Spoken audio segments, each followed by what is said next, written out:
So what is Garcinia and what's the controversy around it? Okay, so Garcinia is a fruit. It's a very sour fruit. Been used for a long time, but right in the 90s or so, it was included in this weight loss product called Citramax.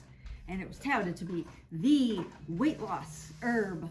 And, people were getting really great results. But then there was some controversy that it was, hard on the liver. It was like a time when nobody wanted Garcinia because of all that negative press. You don't have to go crazy in using an herb.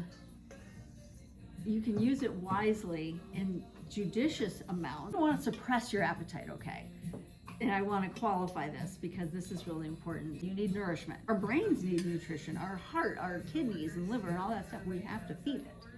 If you drink a tea such as Sleek and Slender that has a little bit of Garcinia in it, not a lot, it can help you to have a healthy appetite but not overeat in between meals. It can kind of suppress those unhealthy urges. If you want to lose weight, that is the safest way to go because it's not a stimulant, it's not a laxative, it's not going to do anything harsh to your body as long as you're not going nuts with it. Just use some common sense.